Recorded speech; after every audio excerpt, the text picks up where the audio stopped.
பெரும்பாலும் நம்மை மாற்றிக்கொள்ள வேண்டும் என்று விரும்புகிற எல்லோருக்கும் இருக்கிற பலவீனம் என்னன்னு பார்த்தா, சைத்தான் இந்த லாங்குவேஜ்ல பேசி நம்மளை மாத்த விடாம மீண்டும் இழுத்துக்கிட்டே இருக்கான். என்ன மாற்றமாக இருக்கட்டும், வாழ்க்கை மாற்றம், ஆன்மீக மாற்றம், அகலாக்கு குண ரீதியான மாற்றம், பேச்சுக்களில் மாற்றம், நடத்தையில் மாற்றம், எந்த மாற்றமா இருக்கட்டும், அந்த மாற்றத்தை நோக்கி டிராவல் பண்ணும் பொழுது ஒரு சருகல் ஏற்படுமே. அந்த சருகல் வந்த உடனே நீ மாறாத, உன்னால மாற முடியாது, நீ அதுக்கு தகுதியானவர் இல்ல, நீ பழைய மாதிரியே இருந்துக்க என்று நம்மை மீண்டும் பழைய நிலைக்கு கொண்டு போய் சேர்ப்பது என்பது ஷைத்தானுடைய லாங்குவேஜ்.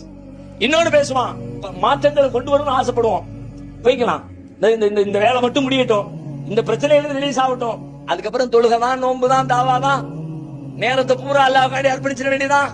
அரபியில தூளுல் அமல்னு சொல்லுவாங்க. நல்ல காரியத்தை, தன்னிடத்தில் ஏற்பட வேண்டிய மாற்றத்தை தள்ளி போட்டுக் கொண்டே இருப்பது. நல்லதா இப்ப செய், கெட்டதை விடுவதா இப்பவே எடு.